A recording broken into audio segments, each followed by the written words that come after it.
regarde, il y avait de Mayol. Quoi, Mayol? Qu'est-ce qu'il a, Mayol? Quand je pense qu'à une époque, il y avait des grands à Marly. Il y avait Puccini, Saint-Saëns, Verdi, Mozart, Beethoven. Non. Anne-Sophie Dédélègue. Et puis il y avait même un certain Philippe Vandel. Et son orchestre. Oh là là là là. Ouais, le préféré. Maintenant, il y en a plus que 2 vaches, les bourgeois. Allez, cabrages industriels, rentrez chez vous, on veut pas de votre pollution. Alors, ouais, ils viennent avec leurs automobiles. Ce que j'aime chez toi, oncle Marcel, c'est que t'as plein de culture. C'est ça. Que ce soit dans la tête ou dans les champs. Exactement. Agri ou pas, on est culture. Alors, en attendant, Ouais, les vaches. Allez. les vaches, elles vont pas se faire toutes seules, hein? Allez, Pio. Par contre, Eugène, Oh. dis-moi, il y a le Mayol là. Oui. Le curé, il a dit qu'il faisait des femmes nues en sculpture. Eh ben, c'est le moment de présenter ta femme. Non, lui présente surtout pas Marguerite, parce que il les aime bien, Jérôme, et Marguerite, bon, hein, on peut pas dire, mais... Sa vache? C'est pas la dernière au Ah, ma femme. Ah, Non, oui, sa femme. Parle pas comme ça de maman. Non, mais bon, C'est elle ta est Gironde, elle est Gironde.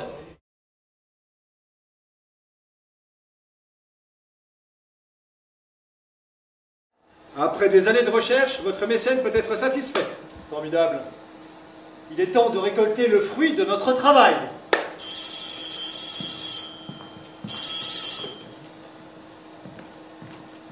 Regardez mon oncle, le papier. Mon Dieu, le papier, il brille. Oui, il provient de cette nouvelle cuve. Ah, c'est en marbre. Oui, je crois que c'est à cause de la poussière de marbre qui a dû se déposer dans la pâte à papier. Monsieur Mayol, Oui. c'est pour vous. Votre mécène, le comte Harry Van Kessler. Ah, j'ai une bonne nouvelle à lui annoncer. Merci, Jacques. Allô, Harry? Oui. L'esprit français est devenu particulièrement patriotique depuis la guerre de 70. Mais Harry redoute qu'on me prenne pour un traître. Mais c'est une plaisanterie. Non, malheureusement. Cela ne m'étonne pas. Je suis d'ailleurs persuadé que nous sommes sous surveillance policière depuis des années. Oh, mais enfin, ce serait absurde. Pour l'instant, tout ce qui compte, c'est la protection des machines et de mes statuts. Le reste viendra plus tard.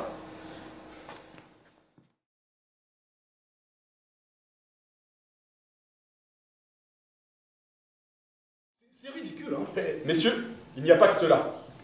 Vous saviez que Mayol a été mis sous surveillance policière depuis 1911? Pardon? Déjà, son atelier s'est pas net, le bruit. Enfin, vous l'avez dit vous-même, l'atelier est au milieu des champs et il ne dérange personne. C'est bien pour ça que Mayol l'a installé là. C'est pour y installer Un calme. Pardon? un calme. Mais oui, braqué sur Paris. Exactement. T'es fort, Marcel. Bon, enfin, bon, monsieur le maire, franchement, c'est une plaisanterie. Bon, là vous allez un petit peu loin. Néanmoins, il y a autre chose. Et là c'est plus grave. On m'a rapporté que Mayol avait enterré toutes ses statues dans son jardin. Non, qu'est-ce qu'on disait? C'est parce que c'est des espions. Entrez! Et tiens, je t'ai amené le journal. Vu que tu t'intéresses de près à tout ce qui touche à Mayol, je me suis dit que ça valait la peine que je te l'apporte. Eh bien, oh, si vous me laissiez lire! Le chauffeur du comte Kessler vient d'être arrêté à Moulins. Il avait en sa possession 3000 francs et des papiers de Kessler. Des papiers compromettants? Plutôt. Vous êtes assigné à résidence. Avec ordre de vous fusiller si vous essayez de quitter Marie. Exactement, voilà. Courage, monsieur Mayol. Je ferai porter des confitures à madame Mayol. Vous êtes bien aimable.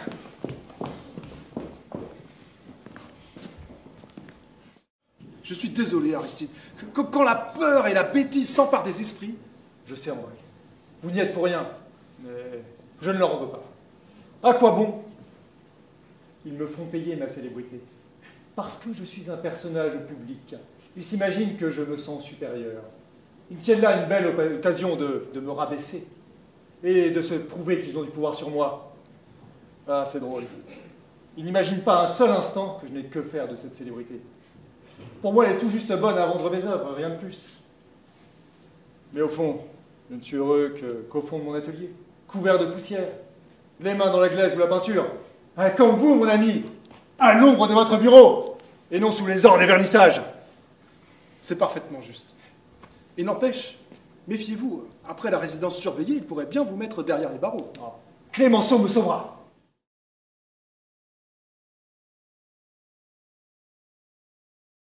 Lucette, s'il vous plaît. Puis c'est pas malheureux. Un si beau garçon qui était si drôle, si intelligent, si cultivé. Lucette. Oui, mais... Il paraît que le critique d'art Melorio a lancé des fouilles dans le parc de Marly. Ça pourrait peut-être t'intéresser, Émile, toi qui te passionnais tant pour l'archéologie quand tu étais petit. Je suis d'accord pour que jeunesse se passe après toutes ces horreurs, mais de là à se mettre la tête à l'envers, tous les soirs, il y a des limites. Mais c'est pas se mettre la tête à l'envers. Ah oui, et tu appelles ça comment la fois où j'étais retrouvée à moitié nue, à Califourchon, sur un homme qui était lui-même à peine vêtu d'un pagne à franges, une bouteille de champagne à la main et qui chante à tue-tête, ça c'est Paris. C'est décent? Mais qu'est-ce qui est décent d'aller se taper dessus avec les Allemands pendant 4 ans et de revenir mort ou tout comme? Madeleine, les horreurs de la guerre ne justifient pas tous les débordements. Eh bien si, il faut rattraper le temps perdu, vivre 2 fois plus vite, 2 fois plus fort, et ça se passe à Paris. À moitié nu. Bon.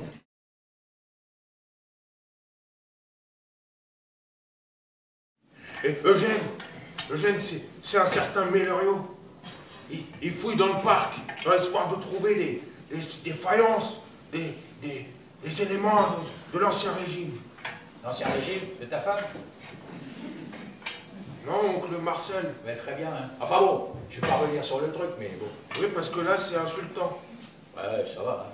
T'es bon de bœuf, tu me dois le respect. Oui, mais en attendant, écoute, oncle Marcel, on peut plus paître les vaches. Ils nous l'ont interdit. Eh ben c'est normal, mais elles se prennent les pieds dedans, elles tombent dans le pot, elles se cassent les jambes. Mais non, c'est parce qu'ils font des fouilles, oncle Marcel. Oh mon Dieu! Attendez! Oh mais oui! Mais c'est sûr! Regardez! C'est un morceau de pot de chambre de l'époque de Louis XIV! Le caca fossilisé de Louis XIV. Eugène, on te la fait pas, toi. Ouais. Ah, laisse tomber, va. Mais y a rien là-dedans, y a... Toi, mais y a de la faïence partout ici. Tu tapes dans une butte, il y a 10 services à thé qui ressortent. Ben ça c'est vrai. Ça, bah oui. Ah, Bon, bah, allez. Bon. C'est pas encore pour ce soir, tu trouveras quelque chose. En tout cas, nos vaches, on peut plus les faire paître. Et ça, c'est problématique.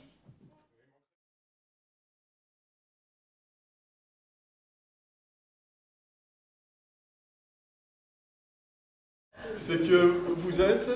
Charmienne est poétesse. J'ai eu la joie de traduire ses œuvres après m'être occupée de celle de Feu, son célèbre mari. Votre célèbre mari? Oui, Jack London. Oh, vous êtes la femme de Jack London. Oui, oui. La veuve, oui. Jack est décédé il y a 7 ans déjà. Oh, un nom célèbre comme membre honoraire de notre société. Mais quelle bonne idée, mon cher Paul.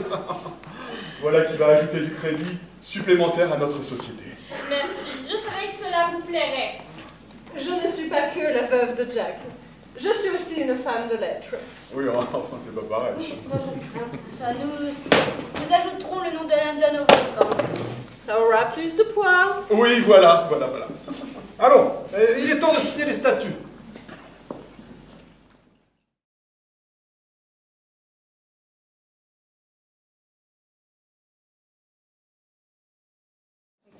Il faut dire que vous êtes particulièrement bien installé dans votre demeure du Val-Fleury. Oui, bien sûr, et j'y ai fait des travaux d'embellissement dernièrement. Toute cette accusation me permet d'oublier le décès de mon fils aîné à la guerre. Non, mais vous faites beaucoup. Pour Marly, c'est indéniable. Oh, le don de ce terrain pour construire l'école des filles de Blumenthal est une belle avancée pour l'éducation. Oh là, ils étaient bien à l'étroit dans la salle de l'horloge. Mais ne répétez pas, mais oui, il voulait avant tout me mettre mieux logées les filles de l'école de Liverpool, qui étaient bien mieux pourvues. Mais dites-moi, vous le connaissez, ce Charles Gervais qui nous a invités à l'inauguration de sa maison? Oh, charmante maison, en effet. Et ce parc éclairé au flambeau, un vrai ravissement. Mais oui, alors pas tout à fait. C'est le grand-père qui a lancé la production industrielle. Oh, une belle histoire de réussite. Il avait repéré qu'une fermette normande du pays de Bray produisait ses petits fromages originaux. Il a proposé à la fermière de s'associer. La ferme est devenue une usine. La production a explosé, la livraison est passée des voitures à cheval au train, et Gervais a inondé Paris de ses petits Suisses. Et du carré frais. Oh, le fondant de ces petits fromages est tout à fait délicieux. Hein? Et je pense d'ailleurs que ces petits toasts sont au carré frais. Oh! Nous allons, respirant ton parfum, chère France, dans tout le pays rempli de l'esprit de nos rois, où tout n'est que beauté, magnifique ordonnance, même les grands chemins qui s'ouvrent dans les bois. Si nous devenons vieux, rappelle-toi, ami, cet été trop rapide et qui bien vite a fui, où nous fûmes goûter l'amoureuse folie, dans la forêt où dort comme une fraîche nuit.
Everybody goes to town, but here's something you should know. Oh, baby, oh, sing, sing, sing, sing. Everybody start to sing. La-di-da, oh, now you're singing your sweet.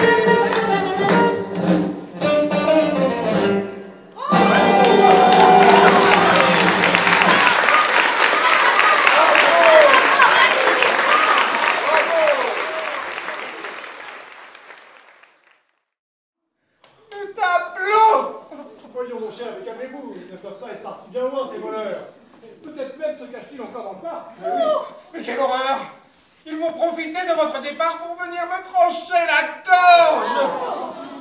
Mais vous avez beaucoup trop d'imagination, mon ami. Oh, vous n'avez peut-être pas le malheur d'être riche, mais croyez-moi, ça n'est pas de tout repos. Allons, allons, il y a des gens qui n'ont pas votre chance et qui pourraient s'offusquer de tels propos.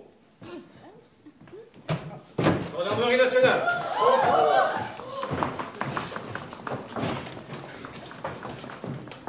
À votre service. Commissaire, on m'a volé. On m'a volé mes tableaux! Pas de panique. J'ai fait cerner le périmètre. On va interroger tout ce petit monde. Mais qui sont au-dessus de tout soupçon, la plupart sont beaucoup plus riches que moi. C'est ce qu'on verra. Messieurs, mesdames, veuillez me suivre à côté. Mes collègues et moi-même allons procéder à un petit interrogatoire.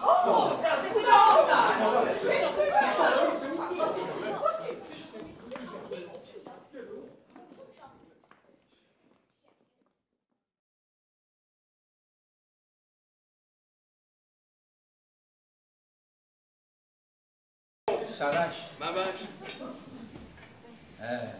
Alors là, voilà, maintenant qu'on n'a plus rien d'autre à faire, ben... On s'est lié de sympathie hein, avec cet Émile. Ouais. Chaque fois qu'il découvre un truc, c'est ah ouais. Oh il déclame même du Sardou. Tout le premier verset. Oh Parce qu'il y en a tellement trop, hein. Après la République française qui l'a emmené comme ça à cette guerre. Et il dit, qu'est-ce qu'il dit déjà? Ah ouais, il crie, ne m'appelez plus jamais France, la France, elle m'a abandonné. Ça c'est du Sardou, ça. Ah oui, enfin bon, ça m'étonnerait un petit peu, Émile ne parle jamais. Ah bah alors ça... Alors ça, j'aime mieux vous dire qu'on l'a entendu parler. On l'a même entendu déclamer, je vous dis, moi. Ouais. Ah bah raconte-nous, Eugène, parce que ça nous intéresse tous. Alors, je vais t'expliquer. Ouais. Voilà, attendez. J'ai trouvé une clé. Mais monsieur Émile, vous avez parlé? oui. Il a parlé, vous avez raison. Eh bah ouais. D'abord, vous l'avez bien dit. Il a trouvé une clé, il faut peut-être demander au père Fouras. Je sais pas qui c'est, mais elle est bien bonne celle-là, Il Eugène. est où le petit avec les clés là? Mais oui, puis alors regardez, hein, il a même trouvé dans la clé du château. Ah, ça m'étonnerait. Arrêtez de la faire virevolter. Ça m'étonnerait que ce soit la clé du château. Alors, dans un pré, on trouve qu'une seule chose, la clé des champs.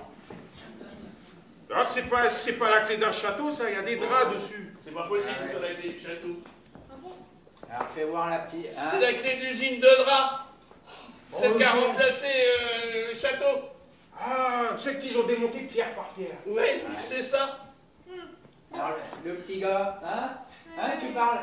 Ben voilà, je parle. Mais oui, je suis tellement contente. Ah bah, Et puis c'est sa mère qui va être contente aussi. Hein. Oui, moi ça me fait réfléchir, Eugène.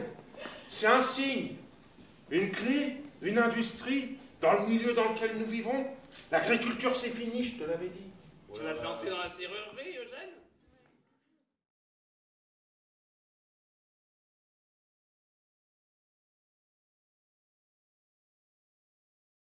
Les citadins disent qu'il faut travailler 2-3 fois, ça y est, c'est nous qu'on appelle. Exactement. Emmanuel.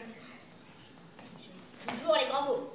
Toujours Non, Eh bien, si vous pouvez me le permettre. Ouais. Pour contrer un projet de lotissement ouvrier ou de bretelles de tonte, le docteur Anotte, ici présent, propose de faire réaliser des photographies aériennes du parc pour prouver son potentiel. Son quoi? Potentiel. Ah, tu connais? Non, mais si on me paye le voyage, j'y vais. vous là, le baron rouge, je vous ai à l'œil, j'ai pas confiance. Je suis marrant, moi. Aucun rapport. Écoutez, Gavroche, industriel que vous êtes, laissez-moi vous dire quelque chose. Ici, c'est marin. Vous avez fait arracher les vignes d'oncle Marcel. Ouais. Et je suis obligé de boire maintenant du lait au lieu de mon quart de rouge le midi. Ils ont écarté mes vaches. Vous avez écarté les vaches de gêne. Vous nous avez chassés du parc. Et bah, sachez-le, si c'est pour défricher une forêt, un paysan, c'est comme un tronc d'arbre qui se déplace.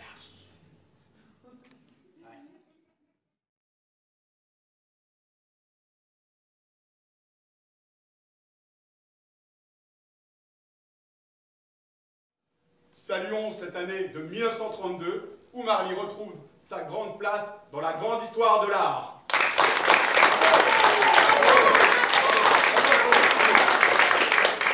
Pour terminer, je vous propose de verser nos oreilles de ces quelques vers de Marc Lafargue à la gloire de Marly et du célèbre Aristide Maillol, gloire contemporaine de Marly, qui nous fait l'honneur d'être présent aujourd'hui.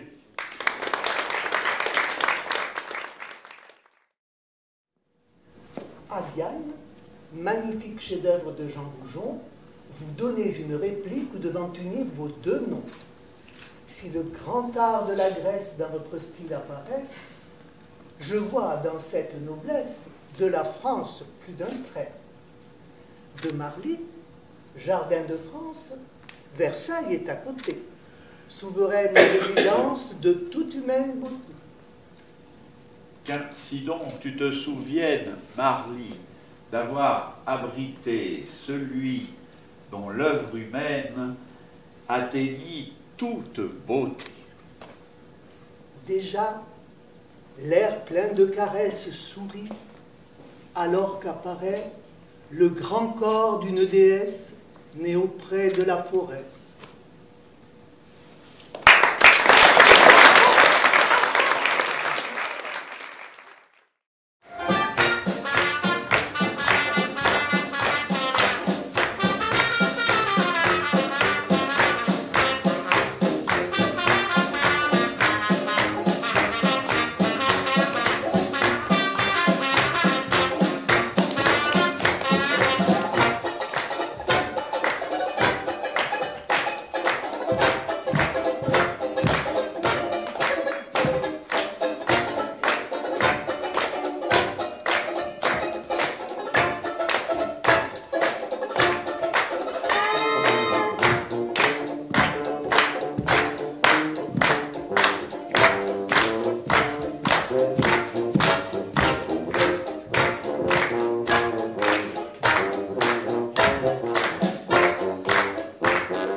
Un grand merci à vous-même, à vos applaudissements et à tous nos amis que je vais saluer particulièrement. Alors déjà avec nos charmantes danseuses et la chorégraphe Nadia.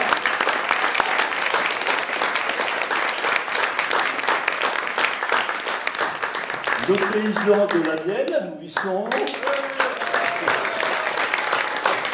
Bravo.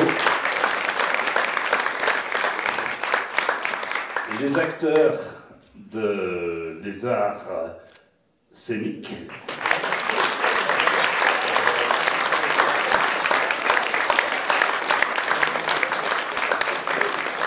Ceux des paris stupides.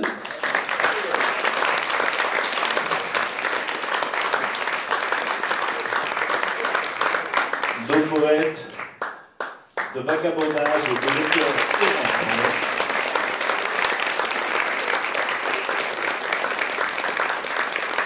Un grand merci à eux tous et évidemment à la régie aussi. Voilà. Et à la directrice Sophie Leroy. Et surtout à Anne-Sophie Nedelec, motrice.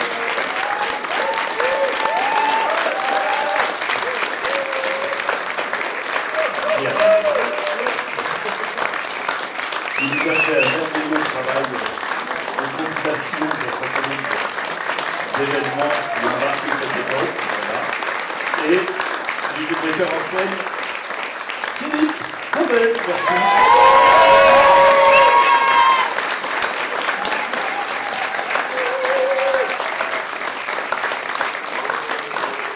Voilà.